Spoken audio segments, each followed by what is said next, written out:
I'm excited to be alive. Obviously, today's a great day to be alive, but I wanted to go live today because of what's going on in Haiti. And so I hope you guys are enjoying your day, enjoying your life, your family, your friends. Sunday, relaxed day. Some people grinding, some people chilling. Of course, my name is King Kevin Dorival. Definitely glad to be here. I am disturbed by what I'm hearing, what I'm seeing regarding what's going on in Haiti right now as we speak. Those you don't know, Haiti just recently had a prison breakout. Literally just had a prison breakout.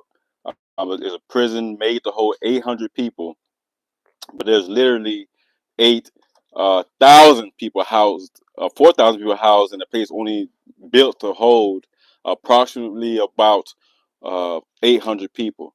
So now Haiti is really at the brinks of destruction because the National Haitian Prison isn't just an ordinary prison. It's one of the biggest.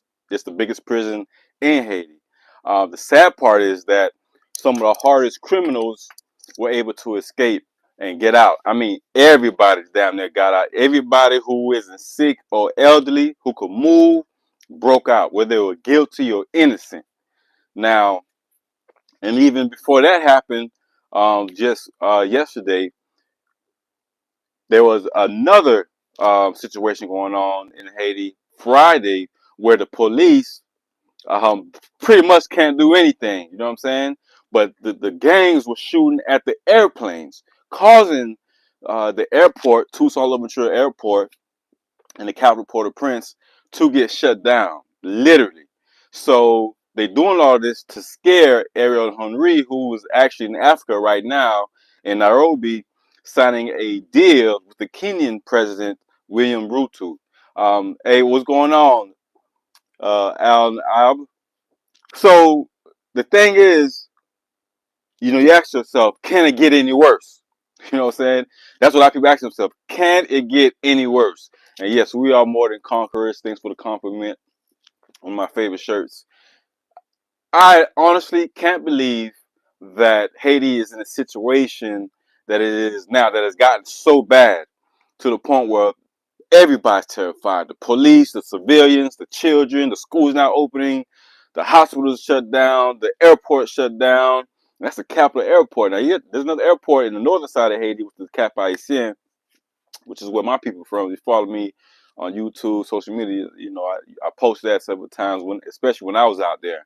But this situation has gone from bad to worse, and it's not a word, to worses. This is straight chaos, straight mayhem. This guarantees more murder, more death, more mayhem, more chaos, more savagery.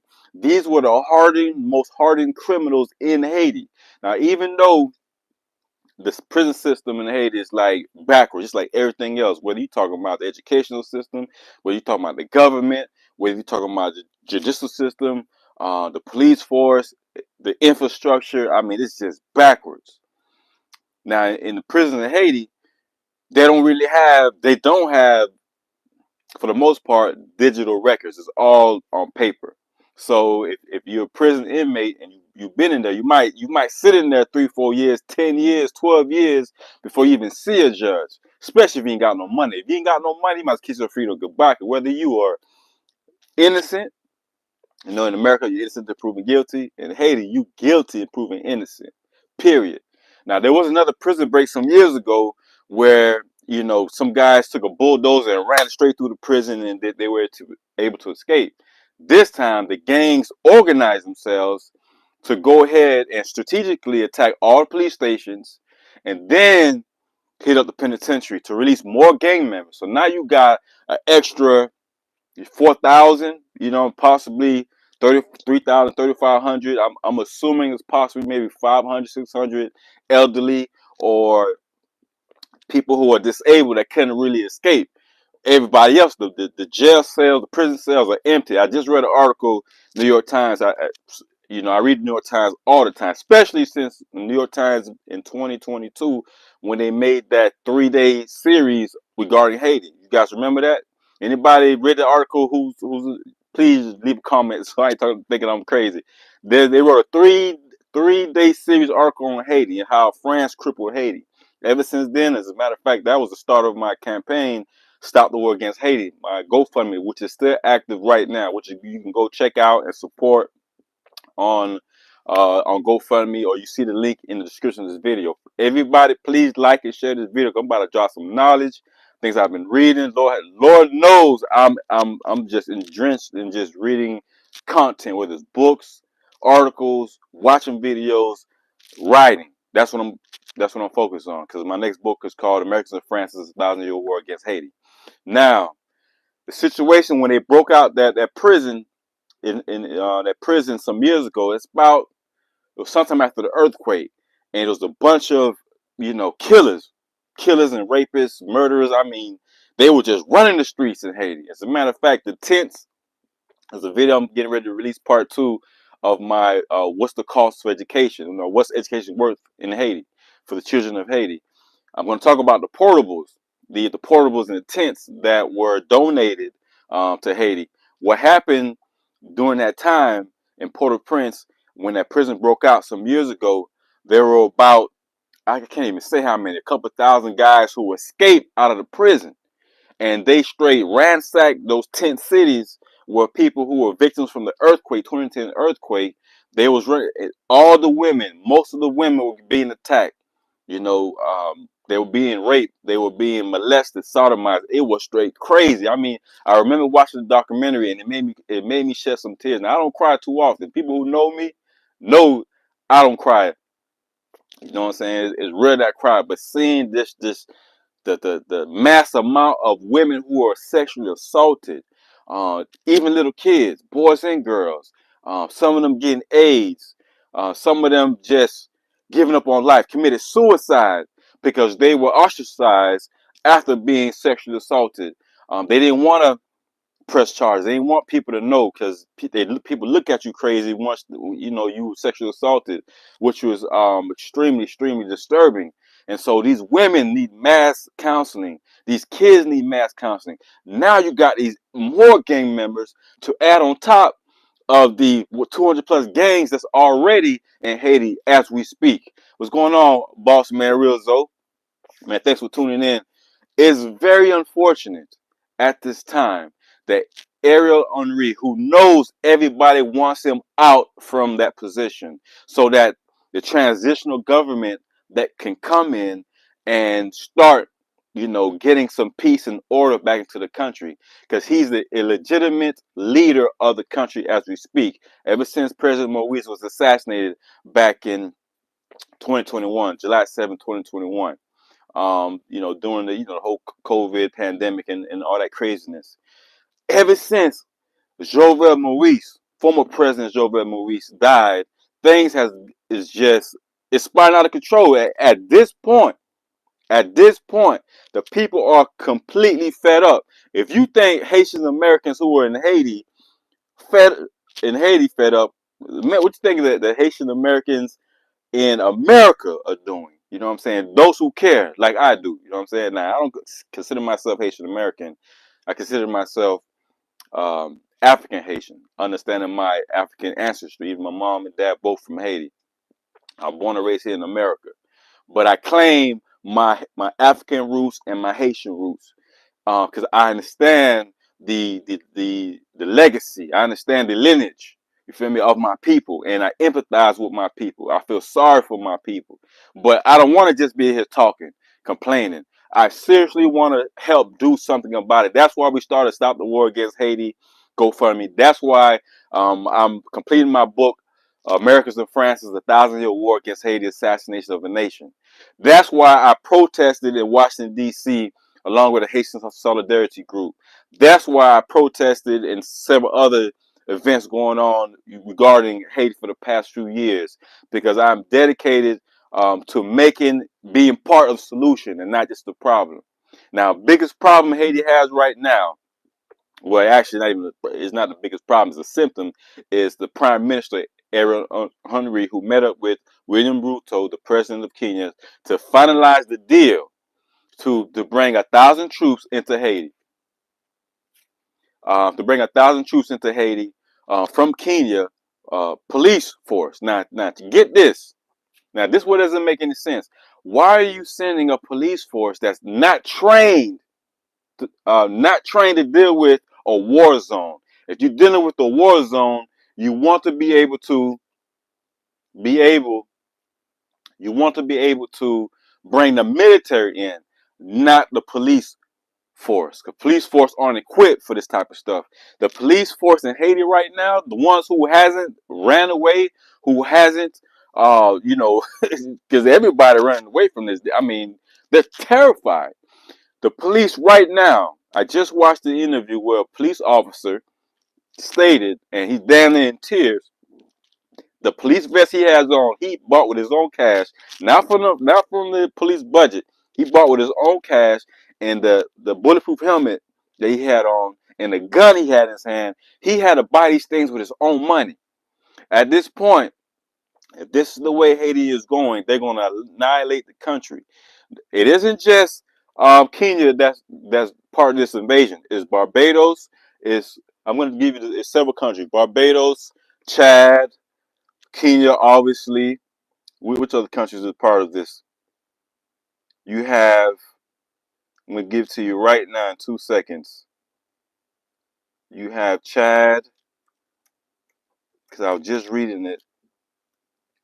Okay, Bahamas, Bangladesh, Barbados, Benin, and Chad. Now, Chad, interesting enough, just had a major attack in their capital.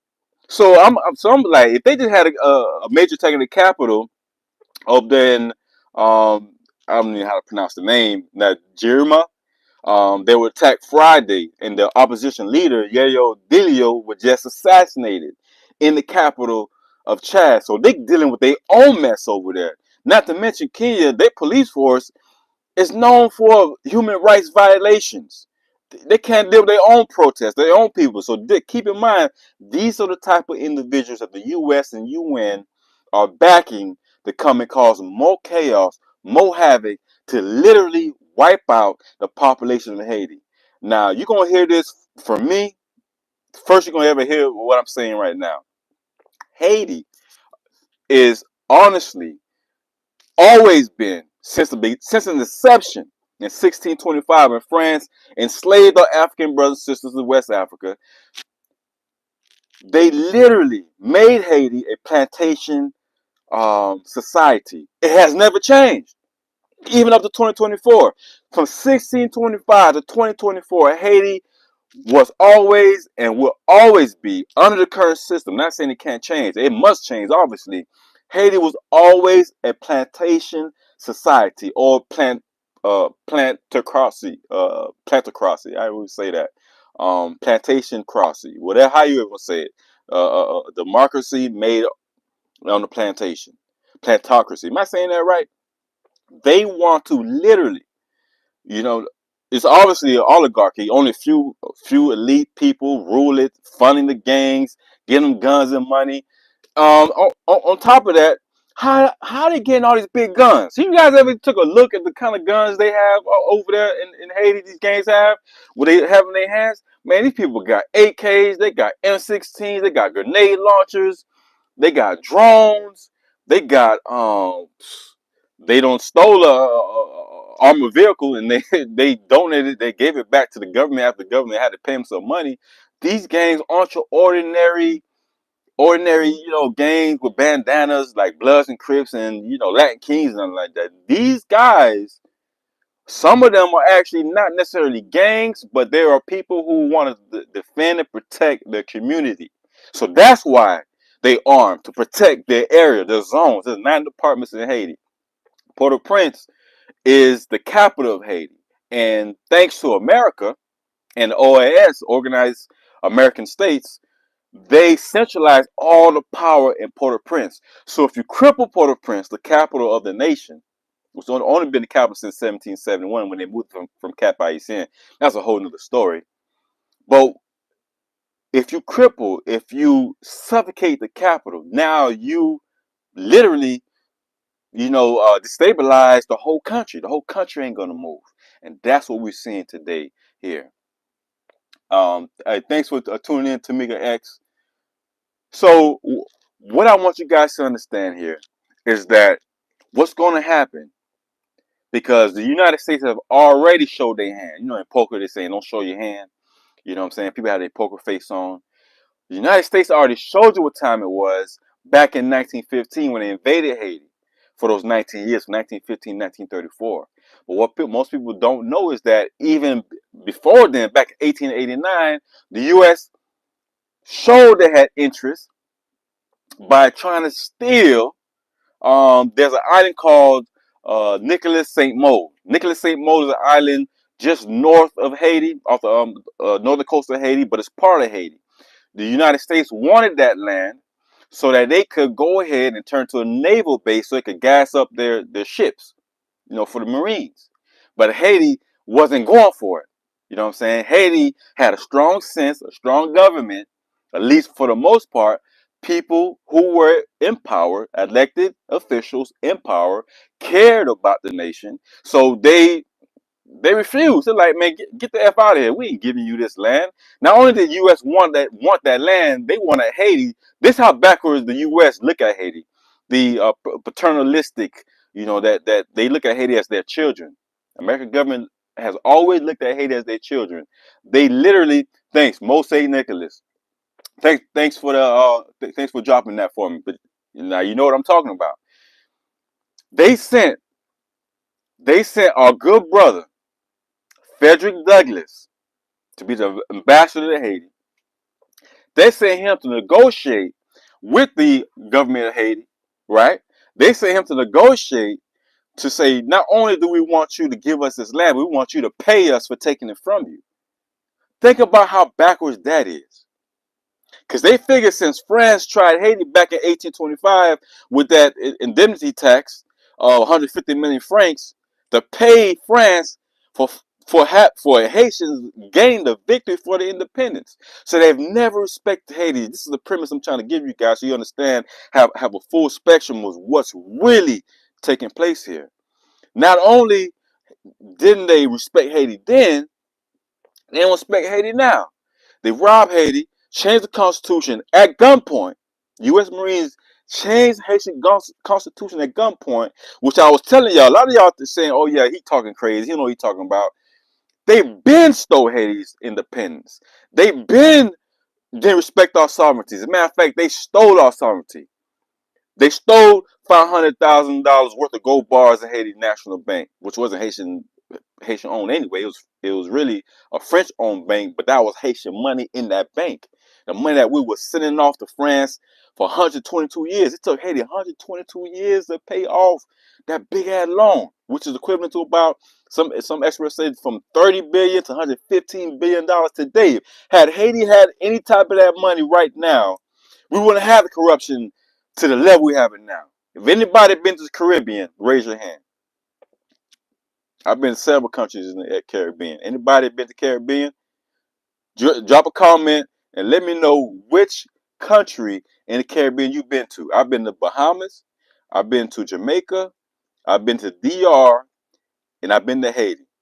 I don't think I've been anywhere else in the Caribbean. But the Haiti trip, I'm going to get to that last. But first, I'm going to say when I went to Jamaica. Now, I couldn't go to Jamaica.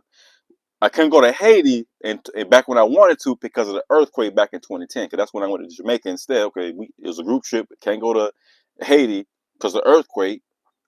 Let's go to Jamaica then. It's Jamaica, Bahamas.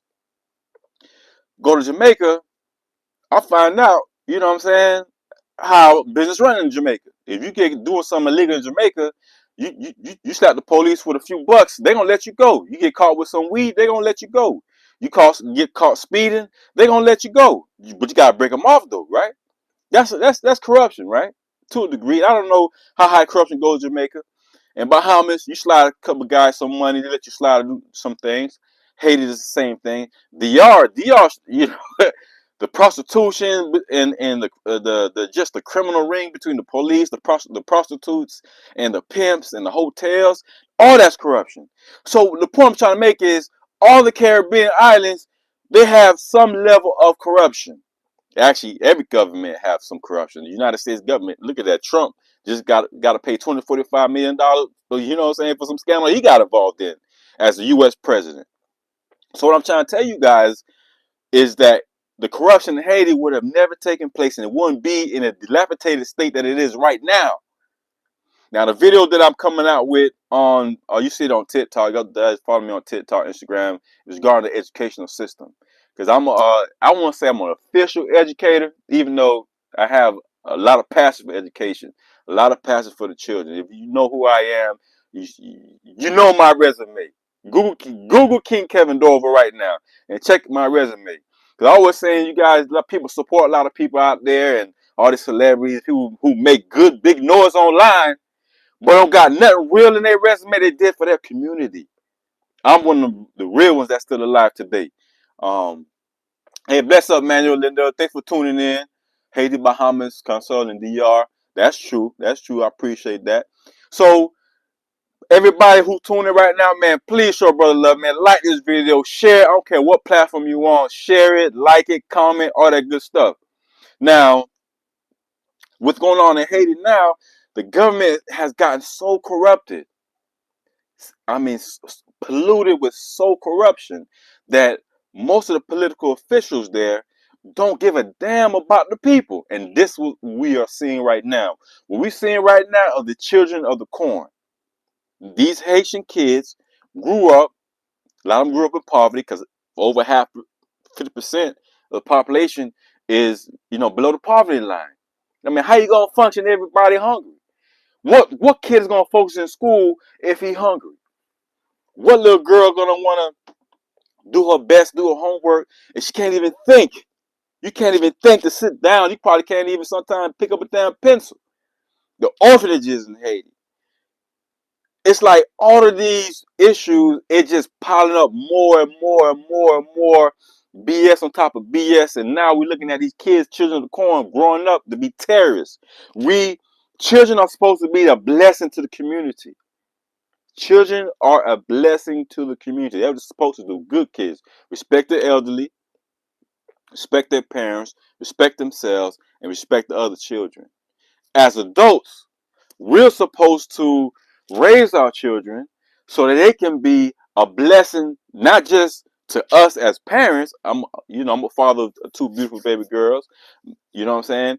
You're supposed to raise the children to be productive members of society. That's the purpose of education. That's the purpose of you investing thousands and thousands of dollars on school clothes, on school books, school equipment, school field trips so you can go see different places and just get excited about life and want to do something better to invest back in the community because the community invested in them. But now we're looking at a situation where you have children who grew up to be adults, grown boys and girls, that are now not only terrorizing the community, they are killing the community. They are burning the community. They are ravaging the community. And not only that, everybody's practicing treason. Treason in any country is punishable by death. But in Haiti, treason is legal. You can say you're going to kill the president. You're going to destabilize the country. It's been going on for so long. You got Guy Felipe, just got released from prison. He did 9 years. I think they reduced it to 7 years. He got sentenced 9 years for money laundering, drug, cocaine possession, cocaine distribution. I mean, he just was involved in a lot of things. Now, he could have grew up to be a great leader, but now he's just a list of many other terrorists.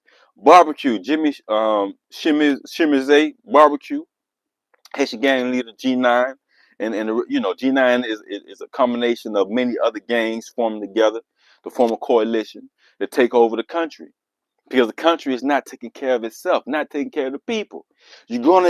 Violence in a society is a social disorder, continual social disorder, because of the lack of support from the government. Education in Haiti, and I'm going to keep going back to education. Education in Haiti is supposed to be free. It's supposed to be free. The government, the Constitution, 1987 Constitution of Haiti, Education for every child is supposed to be free and funded by the government, but the government can't even fund the education part. So these children, all they are doing is sitting inside some kind of classroom, barely have any, desk. There's a few desks in there, barely any books. The teacher probably be the only one with a book. You know what I'm saying? Maybe some pencils and paper for the kids to write on something. They sit in this hot room. There's no air conditioning. They sit, for the most part, in the hot room. The teachers are not equipped, or some of them not even educated. Some of them didn't even graduate high school, but they got the passion to teach. The orphanages, oh my God, anybody could open an orphanage in Haiti. Anybody. I watched the documentary, and you got kids, 2 to 3 kids in a baby crib, metal baby crib, not wood or plastic like they are in the United States, but metal. 2 or 3 kids malnourished, starving to death. They got scabies. They got wingworms. They got all types of like issues going on with them. Little babies, little kids, man, in diapers, starving. They can't even laugh. I love to see my baby girls laugh. I do a lot of things just so my kids can laugh. Whether it's blowing bubbles, whether watching cartoons. They love watching Akila and Me, Lucas, Alpha Blocks, Rachel. You know what I'm saying? Blues Clues. And these things are what's the other one called? What's the one the African one called? Um, I can't think of the name right now. It's another real funny African one, and they did a lot of African songs, and it's real pro black. What's it called? I can't think of the name right now. But the point of the matter is, we we invest in our children so they can be productive members of society.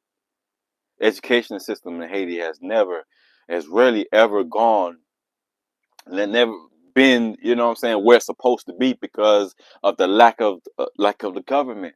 And why the government doesn't care, that's a whole nother story of how we got to what this point we are today. Now, I had predicted back in 2021, I predicted that Jovenel Moïse was going to get assassinated. If you watch some of my videos or read in my blogs on KevinDorival.com, you know I did that. And I was on Life in Haiti with Marie. So shout out to Miss Marie for letting me on your show last week. Had a great time. The video has got maybe 14, 15,000 views. Thank you for everybody who watched it on her platform. So shout out to her and everybody who tuned in, checking us out. Emmanuel Linda been in the Bahamas. But I said it on that show. I predicted he was going to get assassinated. I'm just glad it wasn't Haitians that did it, but actually it was Colombians that did it. But I knew he was going to get assassinated. The writing was on the wall. Look at what's been going on in the history of any country. The writings are all over the wall, but we choose to ignore it. He chose to stay in power, whether he wanted to or didn't want to. But I don't know why he stayed in power, knowing the country is enraged by the skyrocketing prices in food, the skyrocketing prices in rice, particularly. The gas prices don't jumped up. The oil prices don't jumped up. School shut down. Parents can't, don't know what to do with their kids. Some parents straight abandoning their kids. What's up down to 2 million children in Haiti right now, starving on the streets, living on the streets, selling their bodies on the streets. How dare we not do anything or say anything about this other than staying on YouTube, Instagram, TikTok, posting videos? We got to get a movement going, y'all. That's what I'm saying. It's too many chiefs, not enough. It's too many chiefs, not enough Indians. Why everybody got to be a damn chief? There are organizations already in place. Organizations that has great programs, great planning, and strategic plans to have a productive, safe government in Haiti. But the U.S., the OAS, the United Nations, Canada, France, all these political powers, all these colonial powers, imperial governments, you want to say it, because now we in neo-colonialism, they not even listening to Haitians.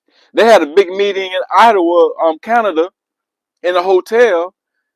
regarding the future of Haiti. But guess what? Now, one Haitian official was in the building while they are dictating and planning the future of Haiti.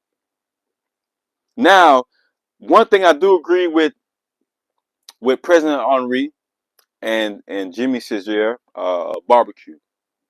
With Mr. Barbecue, I agree to the fact that we need to take over this country, and we're gonna do it violently. I agree with you because you're gonna have to meet violence with violence. You got to. When somebody trying to kill, violence isn't always a bad thing, y'all. When someone is trying to kill you, if someone is trying to take you out and wipe you out of existence, you have the blood birthright, the human right, the natural right to defend yourself. You're not going to do it on your knees praying, saying, Kumbaya, please don't hurt me, don't shoot me, don't stab me, don't chop my head off. No, you're going to have to get up and fight. You're gonna have to either get you a machete or a gun or whatever you got. Or fight with every strength you got in your body to defend yourself.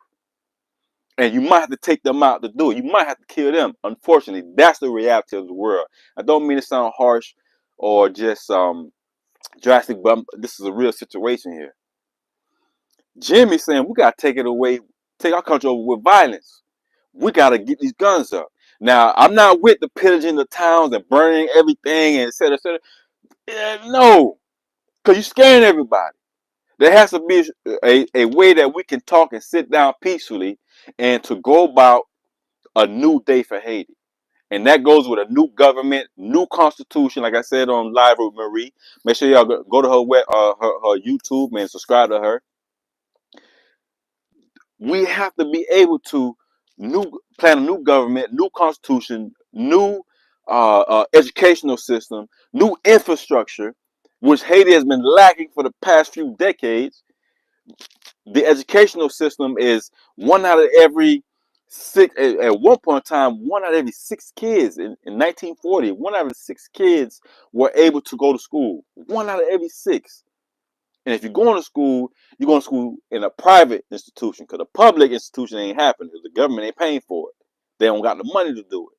And if they did have the money, someone would just pocket that money or share amongst their friends, like Sweet Mickey did, and so on. So many other presidents, that's Michelle Martelly, that is, were doing a new educational system. I mean, because these kids ain't nothing but, you know what I'm saying, a manifestation of decades of neglect, decades of hurt, because really, Haiti has always been neglected, always been abandoned like some child, always been abandoned. When Haiti fought for independence and gained it back in 1802, you know what they did?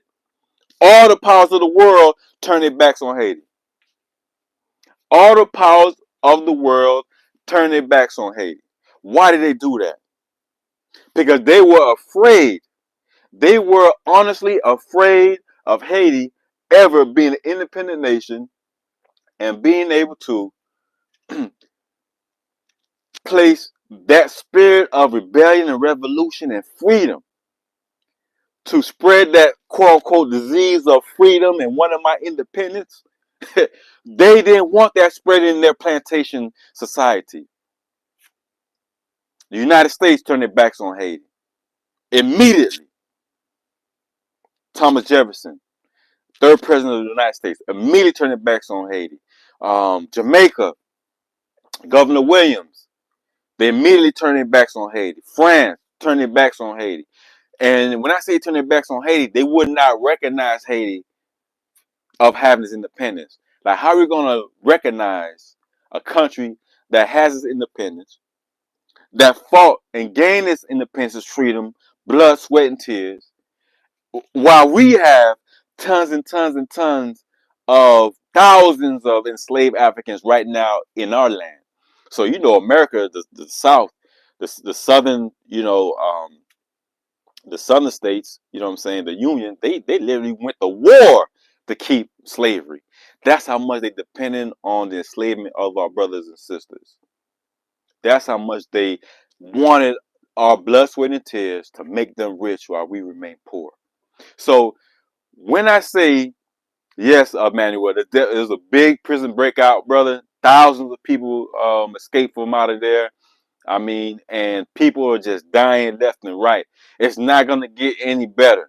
Now, the Kenyan government, even though the high court in Kenya said they didn't want any, uh, it's unconstitutional what they're doing. You can't come to another country with your police force. You can do it with the military, but not with the police. Now, my thing is, why is he so hell bent on bringing the police and not the military? Now, what this the president of Kenya not telling everybody, he's not telling them that he owes China a crap load of money, millions and millions of dollars, hundreds of millions of dollars. Could it be that Biden is doing this deal with the Kenyan president, William Ruto, so that they could somewhat, you know what I'm saying, leverage some of this loan amount that he owes China? Because, you know, China taking over, they've been investing in taking over different parts of Africa, even the Caribbean shit. Jamaica right now going through it over with China taking over their lands, throughout different parts of Africa. So Kenya, perfect example. Now, what it's gonna look like, I don't know what it's gonna look like. I don't know how bad it's gonna get. I don't see it getting any brighter anytime, any day, because we have to look at different scenarios. Here's a couple of scenarios that I think might end up playing out. Kenya may not ever even want to come, may not even get to Haiti, and the gangs just take over, kill everybody, and then to the point to where they kill themselves. Are you guys familiar with plagues? A plague, if you okay, perfect example, the Bible. You know, when Moses was trying to free his people, and the plague came, the different plagues came. I think it was 7 plagues. You had the locusts, they had the grasshoppers, they had the fish, the flies. You know what I'm saying? You know what I'm talking about. So when they had the plague in the Bible, when I read it in the Bible, I said, you know what? This reminded me of what's going on in Haiti. You know how they got rid of plagues they had a plague in Australia of rats. When Australia had a plague of rats, they had the farms was ravaged with rats. I'm talking about millions and millions upon millions of rats.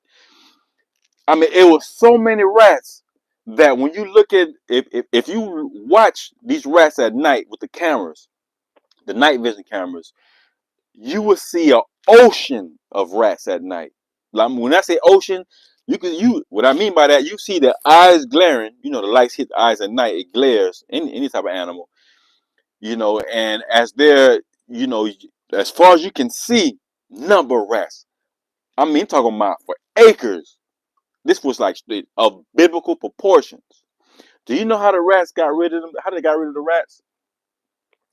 They decided, since everything else not working, the rats are eating all the hay, the rats are eating all the seeds, they're urinating everywhere, destroying everything, all the plants, they're eating throughout the house. They got rats coming out from out the toilet, in the sinks, kitchen and bathrooms, coming out the sit. I mean, everywhere. People had to walk in water boots. There was so many damn rats in Australia that they had to walk in water boots, y'all. You feel me? Because they stepping on rats no matter what. They sleeping with rats. People had to abandon their farms they had for generations, which means them right, because they wiped out the Tasmanian people, the black inhabitants of Australia, to take over it. So I mean, that suits them right? But they got rid of the rats because the rats had to eat themselves out. They were like, let's try this. Says nothing is happening. Let's just back up and let the rats eat each other. Because once they eat up all the seeds, all the hay, no food left, they have no choice but to eat themselves. So what the rats started doing was they started eating off their own hands. They were so hungry. And then the stronger rats start eating the smaller rats, and to the point where there's only a few big fat rats left. And those rats start eating and killing themselves until they wipe themselves out. That's how they got rid of the rats, the rat plague. And this is how it's going to happen in Haiti. That's one possible. That's one scenario where the gangs will eat themselves out. They will annihilate themselves out. Will the international community, who cares so deeply for Haiti, is going to allow that to happen? Who knows? I don't know. But that's one. Scenario number 2. When the Kenyan forces, and as I just mentioned, you have Bangladesh, you have Chad, you have who else was there? Benin, Barbados. Bahamas. Now they all are having soldiers there as well that are coming. There's been $1 million already deposited in the Kenyan bank account so they can go ahead and suit up and get ready to bring peace and democracy and the law, you know what I'm saying, the rule of law into Haiti. Now, and also it wasn't just $11 million. There's an extra 78 million that were pledged. Now America already pledged 100 million. So we're gonna see what really is gonna happen. You know what I'm saying? So it's like a big hustle now. Now behind the scenes, the real players in the shadows, they're gonna collect most of that money.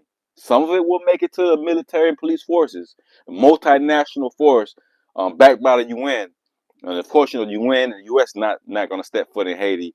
Yeah, right. They're gonna have soldiers. They're gonna have black soldiers and white soldiers, but majority black. They want to make it like a black initiative to help save black people. This is black on black crime 101, y'all.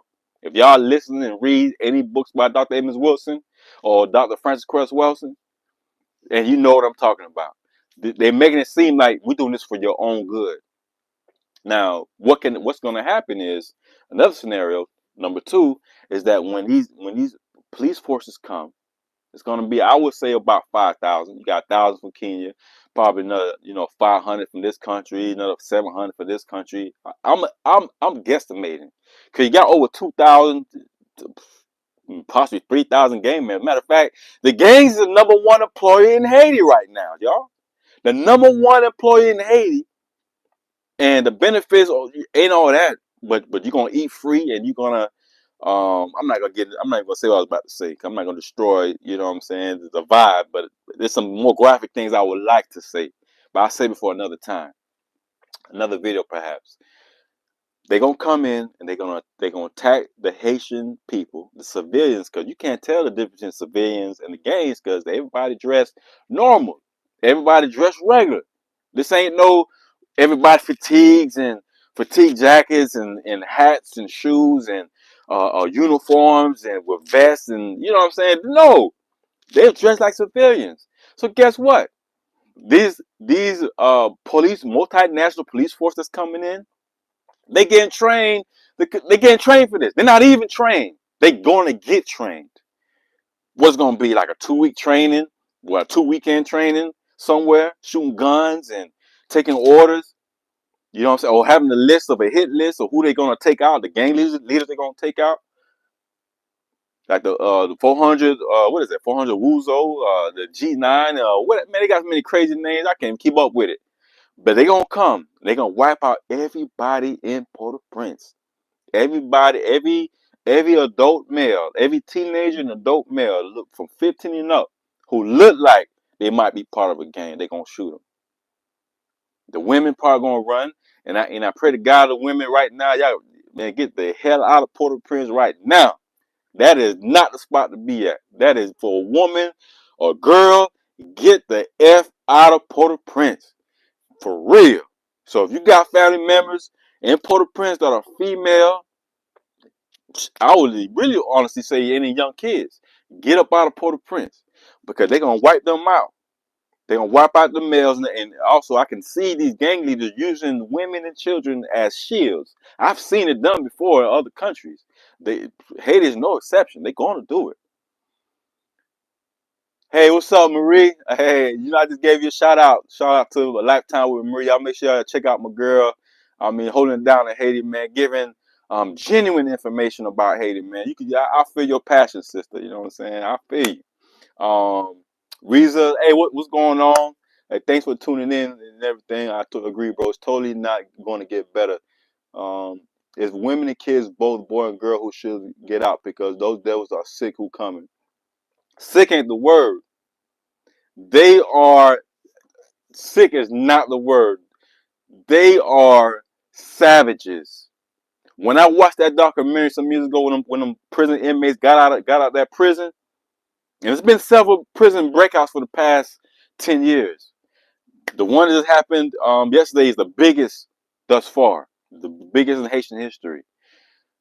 But the one that happened after the earthquake, I think it's happening around 2012. Man, if you sit down and watch what these women were saying and what they were going through and support, the lack of support they have, it will break your heart. You understand? It will literally break your heart.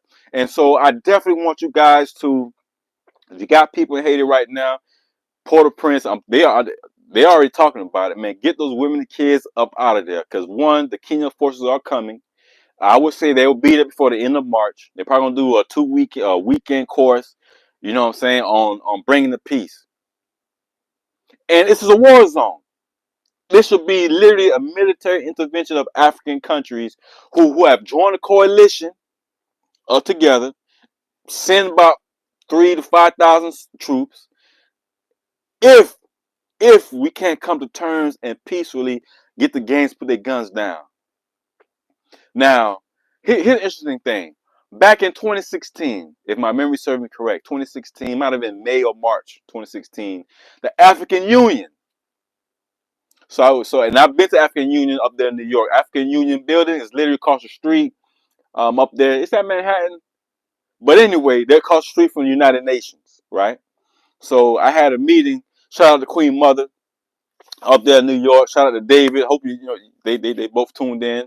But Queen Mother of New York, Miss Dolores Blakely, is a major player in not just New York, worldwide African diaspora. She's a major player. When I say major player, she's a key component to the African diaspora. This is a woman who the story of, you guys ever watched that movie? What's that another movie called? Sisters Act, where Whoopi Goldberg and Lauren Hill played in it. Mrs. Queen Dolores Blakely is actually the real nun that Whoopi Goldberg was playing. She the real person. As a matter of fact, she's suing Disney right now for $1 billion. My point is, she's a close mentor. Well, I would say friend, but she's much older than me. But she's an ally of mine, mentor of mine. And so, long story how I got connected with her, but it's through my community work. People were saying things. One thing led to another, and I got connected with her. And every time I go to New York, well, I try to say every time I go to New York.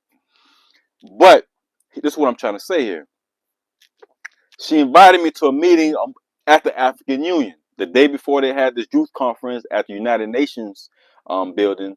As I mentioned, across the street is the African Union building. So I'm seeing how things going on. What was going on in the African Union? Met some president from Africa. He was there, and also there were a couple of dozen other youth leaders in the building and other African delegates. So it was a very, I would say, prestigious meeting, and it was an honor to meet these people and to actually sit down. And it made me feel important. I ain't gonna lie. I had to pop my collar. I was dressed very sharp that day too. I ain't gonna lie. I was all black and red tie, black shades. I told the cab driver, run every red light. I must get to this meeting. I'll tell that testimony another time. But when I went to African Union, and at that time, in my mind, I'm thinking like, hold up. And it wasn't the right time and place to bring this up. And she told me, don't talk about that not right now. Because right now, I'm bringing you in as, my protege. And, I don't want to cause any friction now. There's the time and place for everything. So I respect her mind. This was her terrain. But I was thinking in my mind, but in 2016, they turned down Haiti from being part of the African Union. So why you got these African countries all of a sudden acting like they give a damn about Haiti? But y'all just turn around and turn your backs on Haiti when we trying to join the African Union, because obviously Haiti needs help.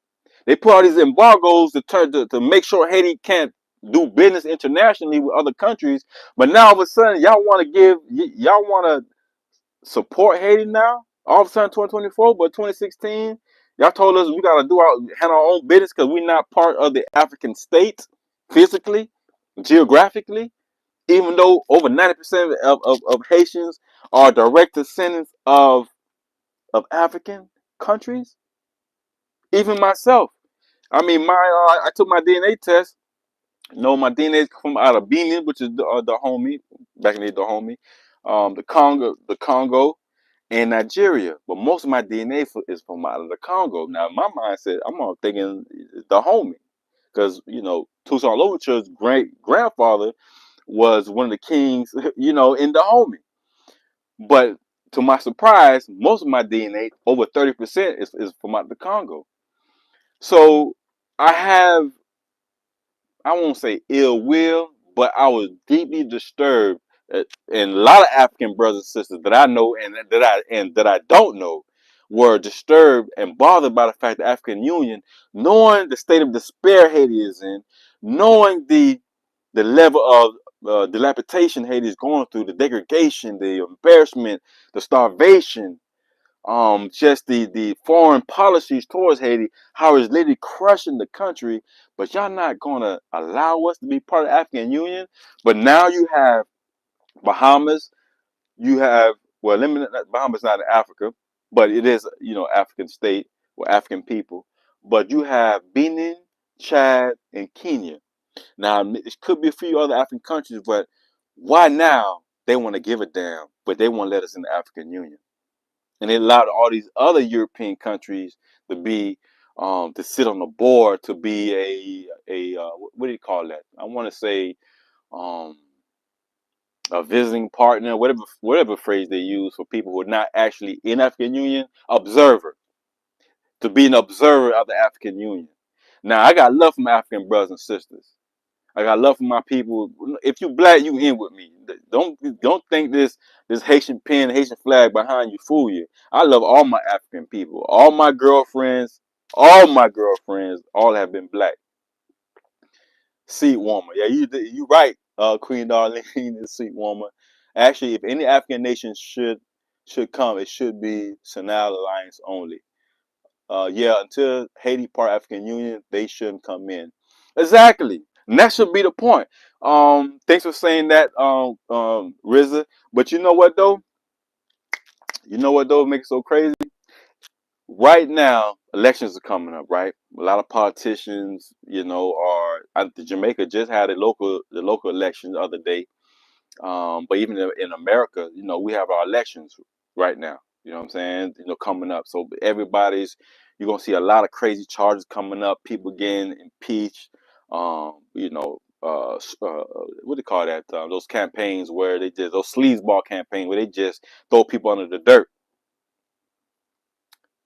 Right now, there are Haitian organizations right now getting ready to launch a huge movement, and some of you already know about it.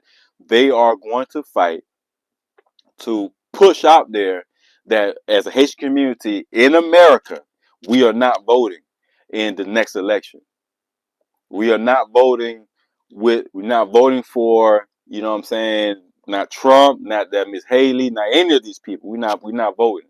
If we can't get Ariel Henry to step down, he's gonna step down and get assassinated. Ain't no way this man is gonna see it all the way through. And I don't want to see another assassination here. We don't need another embarrassment. We don't need another situation like what happened with Jovenel Moïse or President Aristide that happened. Because Jean-Bertrand Aristide, the former first democratically elected president, they didn't assassinate him physically, but they assassinated his character. You know what I'm saying? To make him want to step aside. As a matter of fact, they kidnapped him and sent him to Central Africa, which is a former colony of France and possibly still is.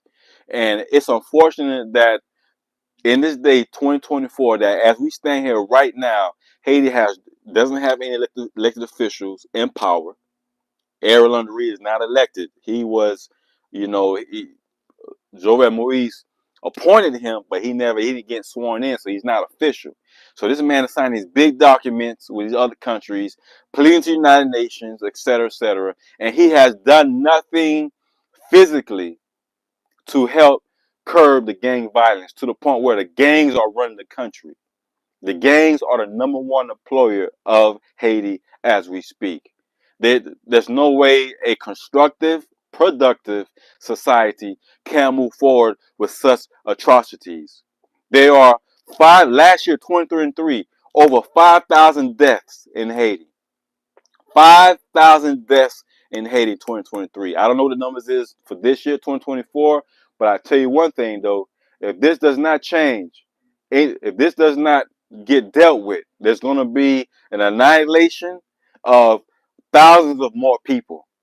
Now I don't know how the gangs of Haiti are getting all these bullets. Obviously, they're getting imported from somewhere because Haiti don't manufacture guns or bullets.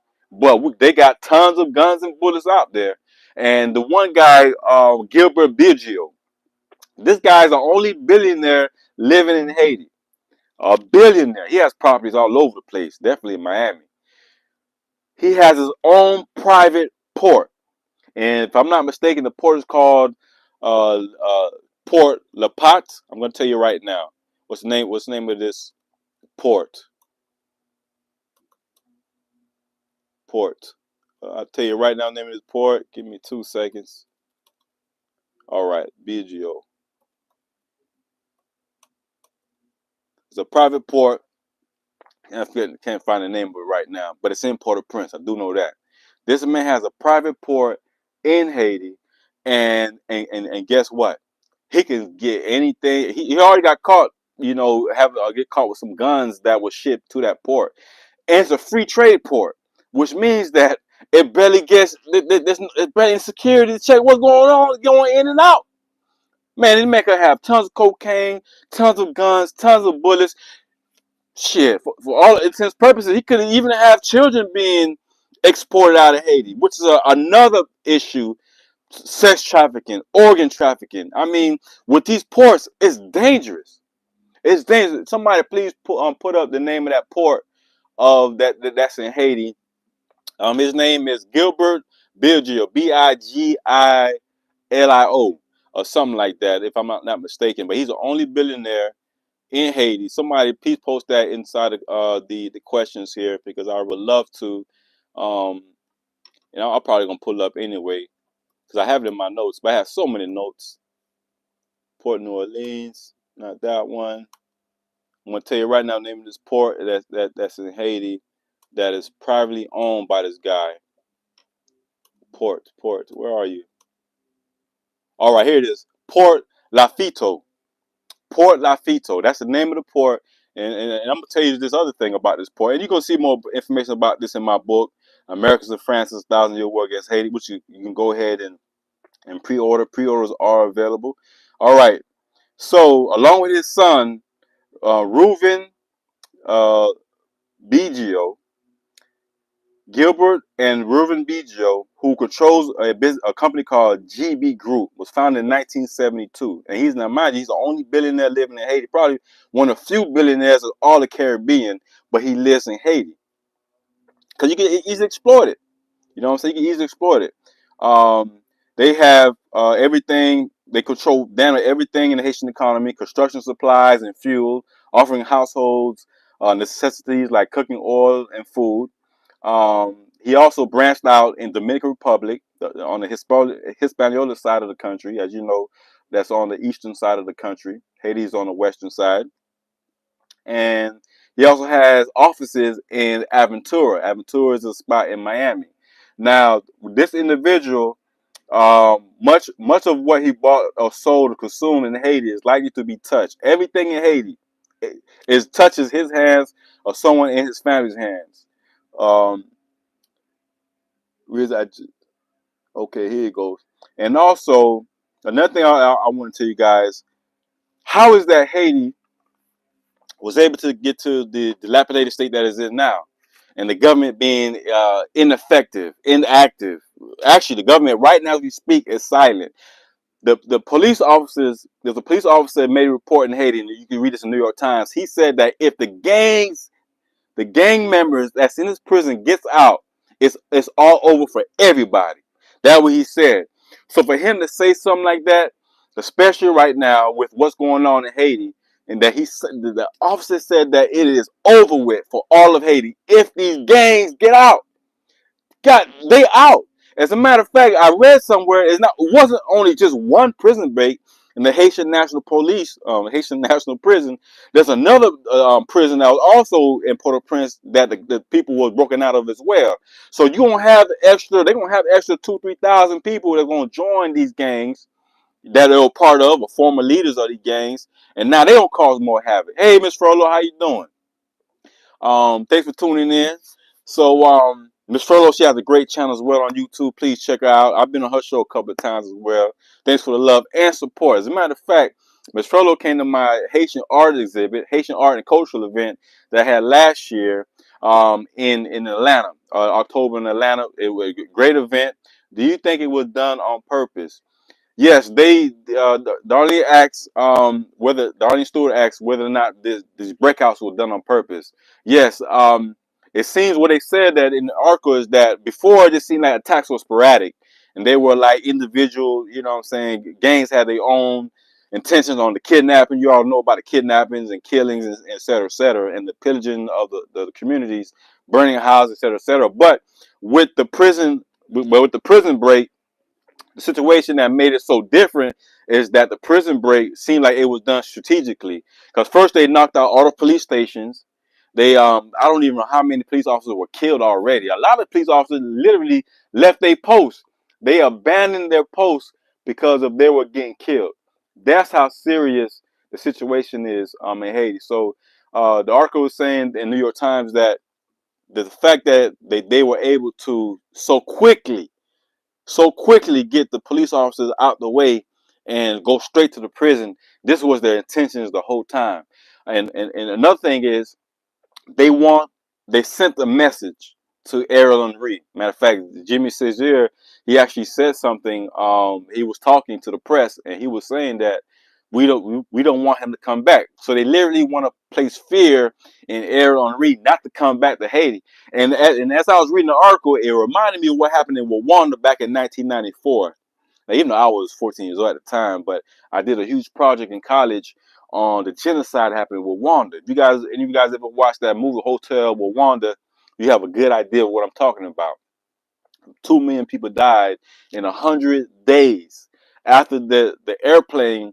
The president of Rwanda, he had went to another country. It was him and another president from, I want to say, before I even say the name, he was with another president from another country.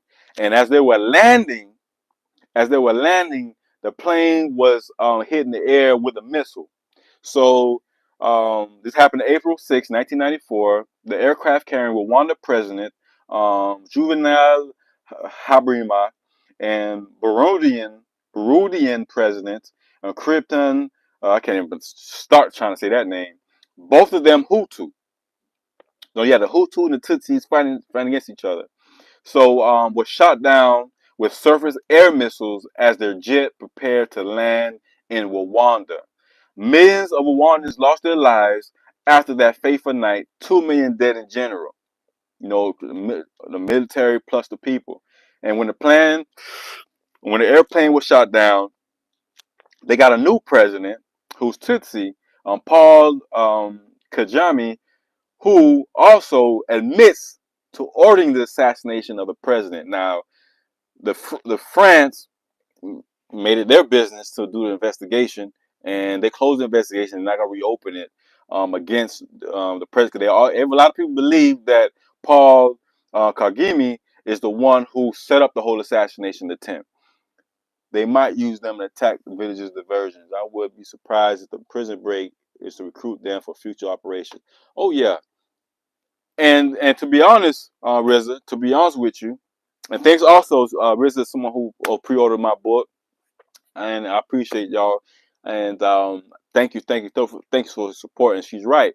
They got the gang members out of prison because they need more bodies. They need more crazy ass niggas to have guns and to go ahead and shoot and kill and cause more chaos and mayhem. This has been their intentions. This probably was their plan all along. Let the president leave. There's less armed forces. You know what I'm saying? Less military or guns on the streets. The president, not the leader, prime minister, not there. He's in another country in Africa. Let's go ahead Let's go ahead and get these guys out of here. Load them up. Feed them some food because they weren't eating good in the prison. If you guys watching the documentary, man, these boys eat slop. You ever watch some old movies? Them old movies, black and white movies of the orphanages, and they're cooking these big pots and nothing but slob on the plates and bowls just to put some sort of nutrient inside their body so they don't pass out and die. Just feed them. They really feed them just to keep them from dying. Really, just keep them from dying. There ain't no real substance in the food. So And you can sit in that prison, you know what I'm saying, God knows how long. Even if I was innocent, I ain't do nothing, I would have ran out that prison my damn self as well. I don't want to be in no damn prison. I'm gonna break out. But you got the nation's worst of the worst. Worst of the worst. My cousin, we had to bond him out and pay for a trial. My cousin, he was in prison for like 3 years. Matter of fact, when I went to Haiti, he was in prison. And he didn't get out of prison until I had left Haiti. Maybe a few months later, he got out. But he was telling me how bad it was in the prison. You know, like not just watching YouTube videos, but direct testimony of what was going on. And he was dying, diarrhea all the time. They stuffed dozens of men in the cell. The cell might be only made for about the whole 10 people, but you got like 60 people in the cell, literally on top of each other. No, not everybody has a bed. That's another thing. You know, there's people sleeping on the floors. They got hammocks everywhere. People create, these hammocks so they can lay down, somewhat go to sleep.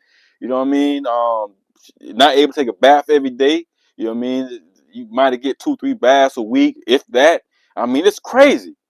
It is absolutely crazy. So I don't blame the guys for wanting to get out. But now that they out, now they got to go after these gamers like they did back in the day when they had that prison break in Haiti. And honestly, I want to say that prison break happened back in 2012, but I'm gonna find out when that prison break. I'm gonna find out when that prison break in Haiti after earthquake. What year that was? And I want to know how many people actually broke out. Prison break, earthquake, Haitian prison break, prison. I'm gonna find out how many people died. 3,000 inmates. Oh, this is 2010. This was immediately. This is one prison break that happened immediately after the earthquake. The earthquake happened. What was it? January 12th. January 12th, 2010. January 10 to 12.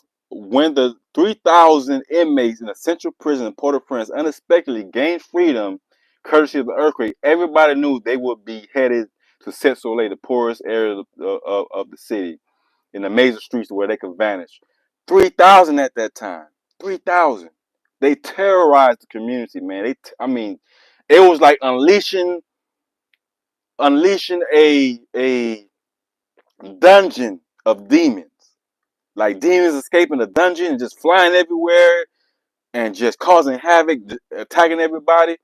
January 12th. Yeah, okay, I was right. January 12th, 2010. They literally, and this prison break happened January 20th, 2010. Hey, thanks. I don't know how to pronounce your name. UN Ab.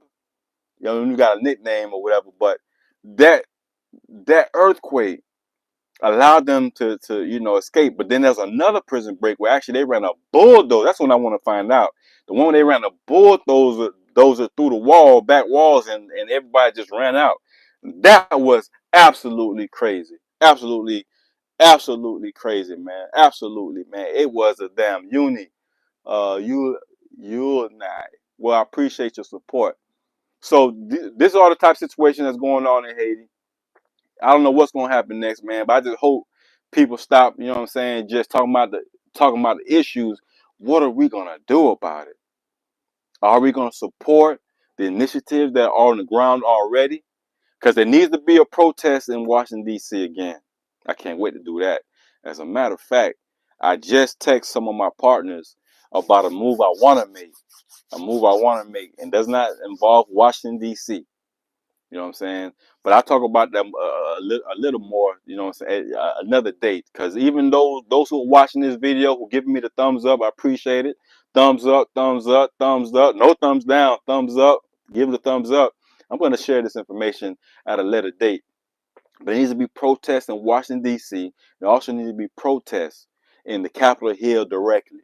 I say every time, every platform that I talk on, every opportunity to get on the radio, whatever it is, I'm telling them, look, we need to just can't have these protests making noise, rah rah rah rah, and getting and us feeling good about it. We actually need collectively, strategically, after we protest, if we protest at all in the streets, go to Capitol Hill deep, 100 deep in Capitol Hill, and get these state legislatures, these state representatives, the congressmen and senators, to sign off on a bill that we need to write and create to get them to get Ariel Henry out. That's one. But most importantly, to stop those foreign policies they have crippling Haiti's economy. Because the reason why Haiti's backward as it is, there's many components, there's decades, and I can sit here and give you guys a long history lesson. I think one day I might challenge myself and do like a 5-hour live. Just put it all out there. You know what I mean? So, but we need that farm bill that crippled Haiti's rice economy. That passed the 1996 Farm Bill by Bill Clinton. That farm bill destroyed Haiti's staple crops, which is rice. And not to mention mangoes, big business in Haiti as well. But rice is the foundation of Haiti's power and independence. And we are known for having the best rice in the world. We are known for, being independent and revolutionaries. This is our history. We're the first and only country in the world, in world history, to fight against the enslavers and gain their independence. We are the first and only country in the world that have done so, which is one of the biggest things in all of history. Not just Black history. I know we just finished Black History Month, but you know me, I'm going Black History 365. But we're the only ones that we're able to do so successfully, with success, right? But now we're in a situation where that we can no longer just focus on that victory. That victory is long gone, y'all. As a matter of fact, our independence stopped in 1915 when the U.S. was able to invade Haiti. That ended. A lot of people, oh, what you mean Haiti lost independence? Yes, we lost our independence and sovereignty when that happened. When someone could come into your house and dictate what you do, what you eat, where you spend your money. As a matter of fact, they can control the money. You don't have your sovereignty. You have lost your sovereignty. You have lost your independence. And that's the situation Haiti has found itself, losing its independence back in 1915 with the Treaty of the Haitian American Treaty of 1915, which they changed the name to the Haitian American Convention of 1915.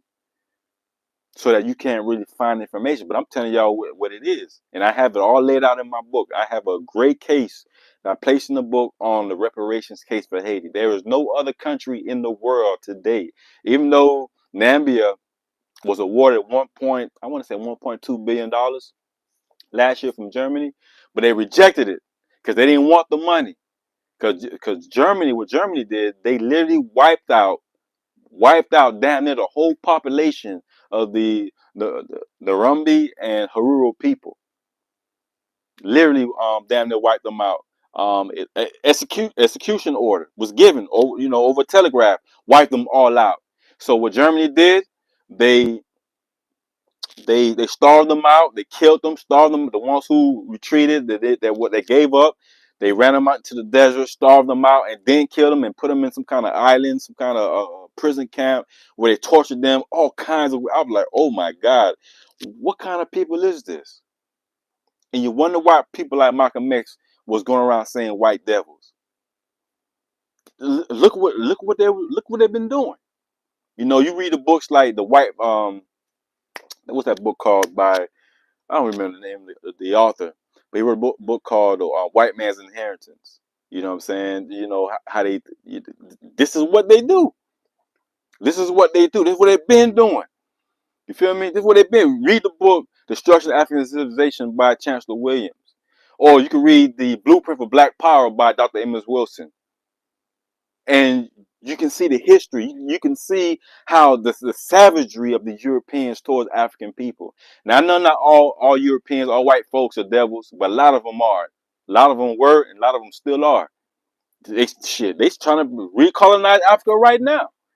And I'll be damned if they're not trying to wipe out Haiti. Not directly, because they can hide behind the policies. Let's cripple your rice industry. It only, employs 80% of the country. You know what I'm saying? And if 80% of the country can't work, there's no way we're going to pay for school for our children, because these schools aren't public. They're private. 85% of Haitian schools are private, run by churches and missionaries, and little to no regulations. Do whatever the hell they want, and they've been doing it. Wipe out your farmers. You can't put your kids in school. You can't support yourself. So you're gonna run to where the money is at. The government, during the Papa Doc era, the Duvaliers, who ran Haiti for what 30, 40 years. Then, you know what I'm saying, terrorized the nation, crippling them in fear. Promised, they're gonna be all these jobs, all these different factories. The jobs wasn't there, but that's how places like Sit Soleil and Bel Air were formed. These were areas where factories were supposed to be at to employ the people. Because once they took out the agriculture industry, once they crippled that, they're supposed to have jobs for these people. But so the people in the rural areas, in the agriculture, they left the farmland. They're abandoning their farms, their land now. Remember their land, and Bill Clinton, United Nations, World Bank, the International Monetary Fund, IMF, they all knew. They all knew that the farmers were going to abandon their lands. That was the point, to take over the land and get them to move to Port-au-Prince, which all power centralized in Port-au-Prince. And if there's no jobs there, what you going to do? You're going to struggle, you're going to fight, you're going to kill some people to try to, survive and eat. And if it ain't no food there, then shit, we're gonna go steal the food. And if we once we steal the food and all that food is gone, what we gonna do now? Now we're gonna steal and rob from each other. And that's what's been going on, is over and over. It's a perpetual poverty. Haiti has been officially impoverished through years of neglect, through irresponsible, self-dealing politicians, but also because of the crippled cards Haiti was dealt with since 1825. Not only with education system has never been developed, nor has the infrastructure, the sanitary, water, electric. I mean, come on, man. It's like enough is enough. So I definitely feel why some of the gangs are doing what they're doing, was to control their community, to block it from being raided by other gangs. And you know what they're doing. All right. Rizzo was saying there's also a book from a Haitian author and the cousin of Alexander Dumas named Baron de Vasty. He wrote in great detail what the French and whites did to the Tainos and Haitians prior to and during Haitian Revolution. Yeah, there is the Iceman inheritance. Hey, thanks for sharing that, Queen. Darlene, putting it down for me. The Iceman inheritance. That's the name of the book. You know what I mean? And that's what they do. This is what these people do, man. They come in, they divide and conquer. And Haiti, and there's no other great example of division than what's going on in Haiti right now. And as a matter of fact, back to what she was saying about the great example of what they did to Tanos Indians, there's a book called A History of the Caribbean by Rand Ranowski. And in that book, that's probably one of my oldest books. I had it since college. And in that book, gives great details of Christopher Columbus and what they did to the native, the indigenous red men and women in that island. Straight ravished the island. I mean, down to a million people population, down to 10, 15,000 people. They straight, and if they didn't produce the gold that they were looking for, then we're gonna kill you. As a matter of fact, we're gonna kill you anyway before you get out of here. Then the STDs they gave to these people. So you have, and mind you, this has been going on 1492 with Christopher Columbus. Then you got 1625 when France officially opened up business in Haiti. And to this day, France still has not acknowledged, except for one president, has acknowledged their part in crippling Haiti's economy. Back then, and how's it impacting Haiti? Haiti has never recovered from that loan. It took them from 1825 to 1947? That's ridiculous. How anybody's gonna function, you know what I'm saying? How anybody gonna function when you got no money for basic necessities, clean water, food, education, security? You can't have no government, no country with no security. Who's gonna protect our neighborhoods, our banks, our businesses? Even the police, most of them crooked. Jimmy Barbecue, perfect example. You know what I'm saying? Perfect example. Who supposed to be able there to help with law and order, but he's part of the problem, possibly part of the problem. I can't say everything he's doing, but people like him. He's not the only one.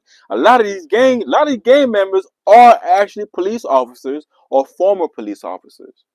So you can't even trust them. So there needs to be a clean, Haiti just needs a clean slate of everything, man. All police officers turn they badge their weapons. Matter of fact, we getting new badges. If you ain't got this new badge, you're not a police officer. Judges, all the judges need to get fired. Need new judges. All the teachers need to get fired. We need now not just fired to get rid of, but they need to be properly trained, educated, who don't have a high school degree or a college degree. Because in Haiti, you got 9 years until you're able to go to college. So you got 9 years of education. So in a primary school from I want to say first to ninth grade, if I'm not mistaken, but it's 9 years, and then you move on to the next level. So a lot of these teachers, they aren't trained properly. Haiti has literally just been trying to survive.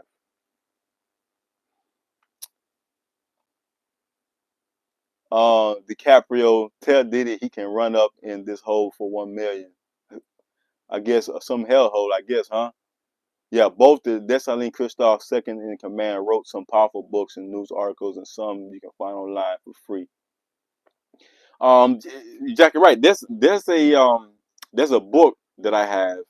It's extremely rare, and it's called Black Majesty.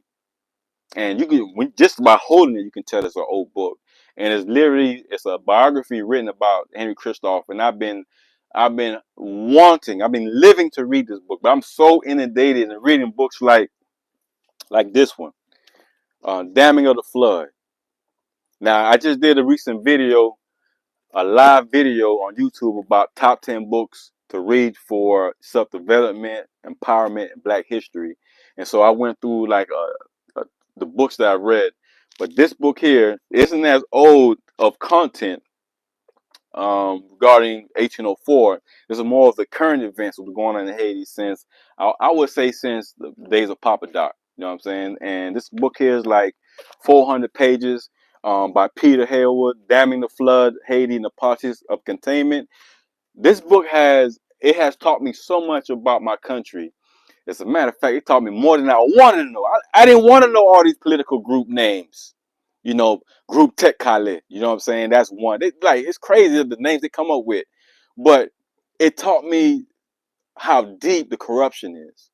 I mentioned Guy Philippe earlier. And there's another police officer. I want to say the names. I can't remember the name right now, top of my head. You have Joseph Francois. That's one. You have Raul Cedras. But there's one of them who was caught with trafficking, literally cocaine, tons of kilos in cocaine in the police cars, taken from the airport to wherever else it got to go. Because Haiti is literally a transshipment state. Just like Jamaica was during the slave trade, the Atlantic slave trade, the Triangle, Jamaica was a transshipment state for enslaved Africans, meaning that people would bring their cargo. They treat our people like cattle. They will come from wherever they came from and bring them to Jamaica, and then take them to wherever else they're gonna go, whether it's the Caribbean islands or to the U.S. Or South America. You feel me? Haiti today is a transshipment state for drugs and weapons and organs. And so they literally are taking kids by the dozens and just killing them, taking their organs and shipping them to different places. And organs go for big money. Last time I read, a liver, or heart, you could go for like 25, 50,000 on the black market. So they will kill you. As a matter of fact, just last year there was a warehouse, I want to say in California, where they found like a whole black market organization warehouse filled with refrigerators with organs in Ziploc bags and freezers, getting ready to be shipped out. So this is this is happening all over the world. As a matter of fact, if you like to travel, I would travel anywhere with high caution. Even in America, go on these dates, these blind dates, and just meet people random places, or if you're a woman, think you can just go out there and jog wherever and be free because you're independent black woman or whatever race you are. There are men preying on women so they can take you and kill you, whether for your organs or to kidnap you and put you in sex trafficking. This is happening as we speak. Been happening for the past decade, but now it's being more rampant. It's more out there now. And I just want to make sure that everyone had to cover. Christoph. No, I haven't read that book read the book on correspondence between King Henry Christoph and Thomas Clarkson.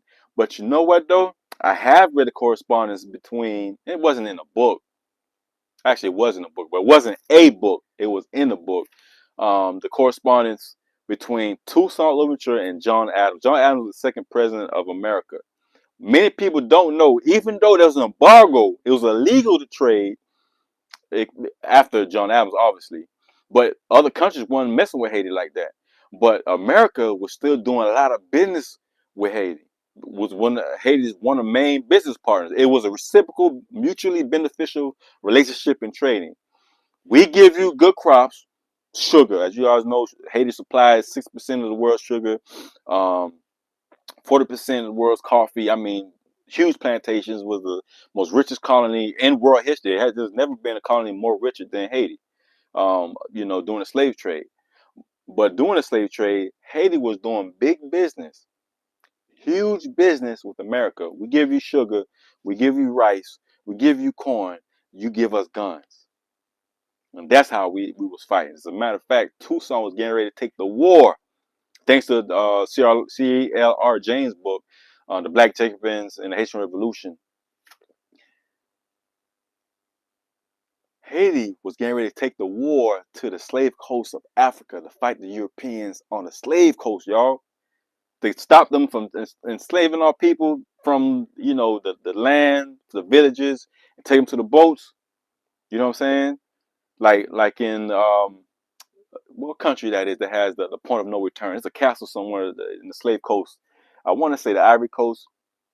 There's a country out there where they had, fortresses built just for slavery. I mean, slavery brought big money to the Europeans. It brought a lot of destruction, but it brought big money to the Europeans.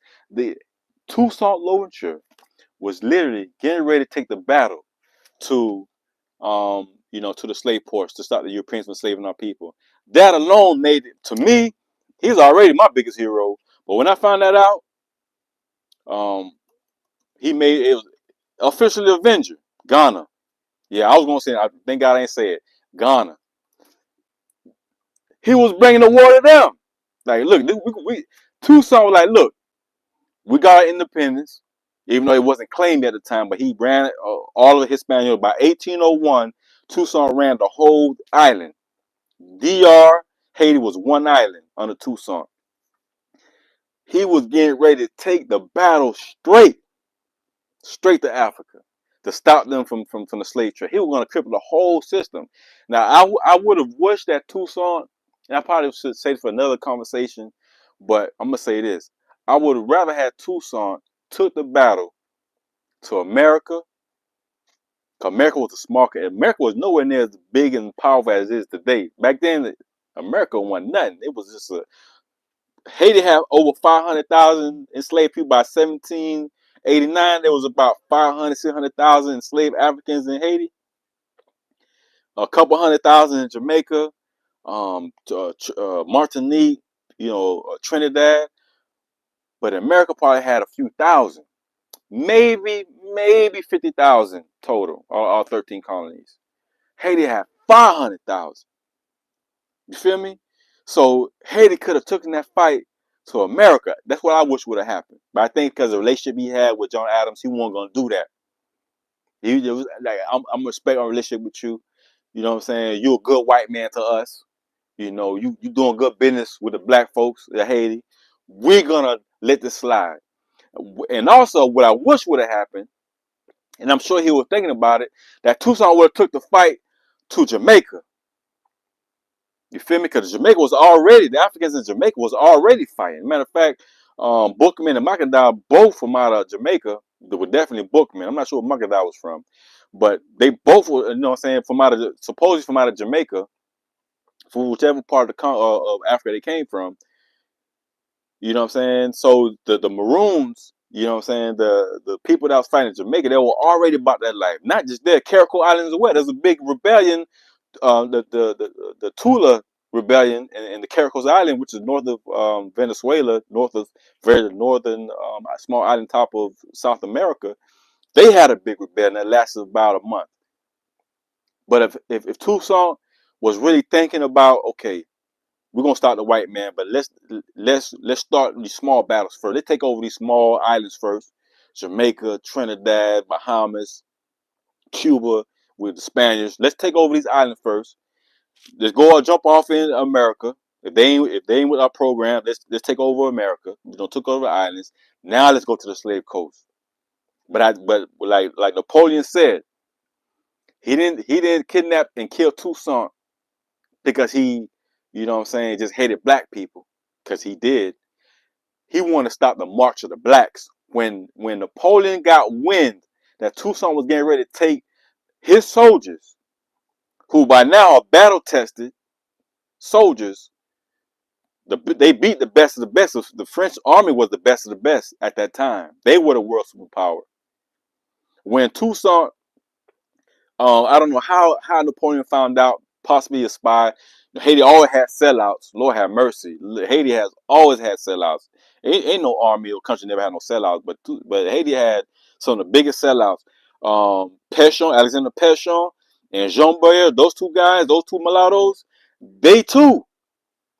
They was fighting on the side of France at first. They only switched sides when they found out France reinstated slavery and wanted to bring back slavery into Haiti after they already abolished slavery in Haiti. I want to say 1893, when they realized, not 18, 1793, when they realized that, look, they're going to bring back slavery to Haiti. So we got to fight with Toussaint. Let's go ahead and get this victory, and then we'll take over the country. And Haiti been backwards ever since.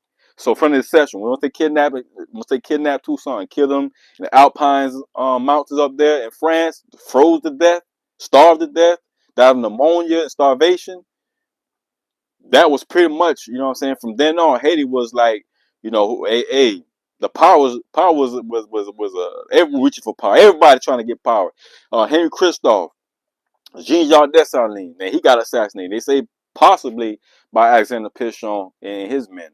So it's just a long history. There's a lot of information I could definitely download, you know, share with you guys. But I definitely want you all to, you know, pay attention, reach out to your people, support those organizations that are doing some real things. And my organization, Curse of International, we are 501c3.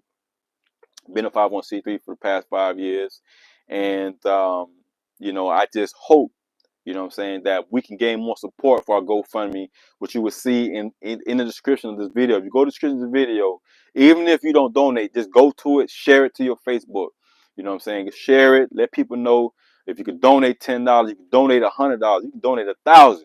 Because I seriously, we're going to plan another trip to DC, but this time we're going to Capitol Hill. This time we're going to get some results. I don't care who asks me to come speak anywhere. If it ain't about the freedom of our people, I'm not doing it. If it's not about going to Capitol Hill in Washington, D.C., where all the power is to change the policies, I'm not with it. But as a matter of fact, I'm working on something that's beyond America. I'm taking this international. Okay, this is an international battle. The international community want to be all in our business. We're going to take this fight to the international community. There's no way they should be sitting back and just letting the things go on as they have been going on. Where you from, bro? Hit the like. I appreciate it. Everyone should be hitting the like. Excuse me. Yeah, born and raised Fort Lauderdale is where I'm from. You know, I'm African Haitian. Definitely proud Haitian in the building. And it's definitely a lot of this definitely has to be about racism. Yeah, Bree Jeezy, appreciate the comments and the likes. Man, definitely, y'all. Please, please, please, let's do something about what's going on. Cause boy, this prison breakout in Haiti, it's got people with they head like this, like, oh my God. When I seen that this morning, I was like this. That's why the picture, the profile picture for this video was like this, me like this, cause I'm like about to pull my hair out. You know, my locks with the grays, with the salt and pepper grays, man. Like seriously, this I come like, oh my God, couldn't it get any worse?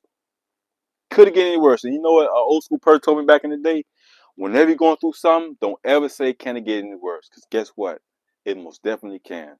And this at this point, as the days go by, pay attention. You're gonna see that King Kevin told y'all this shit about to get real hectic. It's about to get real, real hectic. I hope and pray all the women and children and anybody who has no affiliation in these gangs to leave Port-au-Prince. You must leave Port-au-Prince.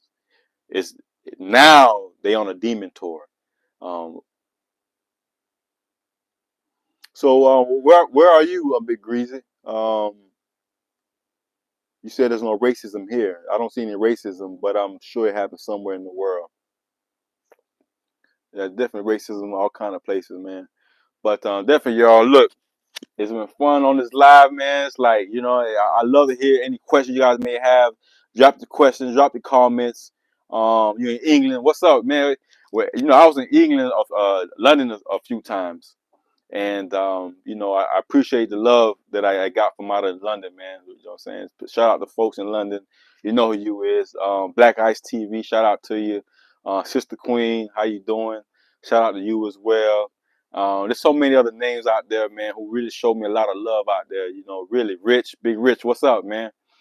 And everybody who, you know, supported me from London to Haiti, man, just thank you. You guys played a major role in me believing in myself as far as on the international scale, you know, because I always see myself much bigger than my current situation. Anybody that's more than a conqueror. You can see my shirt, more than the conqueror. Yeah, if you believe in yourself, you can be more than a conqueror, man. And I pray we can give our children in Haiti more inspiration, more motivation, more power to do what they think is right for their future. Let the Haitian people speak for themselves, because at this point here, the National Black Congress, or the Black Caucus, whatever you want to call them, uh, they need to be stepping up saying something, because they, you know, Mrs. Walters, Maxine Waters, up there in California, she used to be very vocal for Haiti. I know she's getting older. I know she's getting older, and but she used to be one of the biggest voices for Haiti. You know what I'm saying? Like standing up for us, man. Especially when Bill Clinton was doing what he was doing, and Bill Clinton, the Clinton Foundation, Bush, uh, Bush, Obama.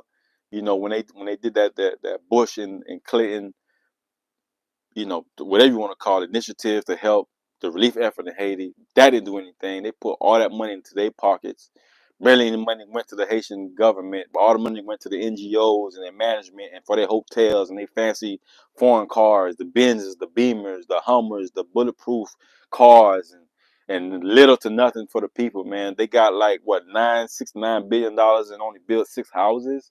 Come on, man, I gotta be joking. Then they give the kids, you know, portables for schools laced with formaldehyde, giving them, poisoning them. They damn near catching headaches, and they throwing up in the classroom. I mean, they treat our people like they ain't nothing. We need to do a lot more. You know what I'm saying?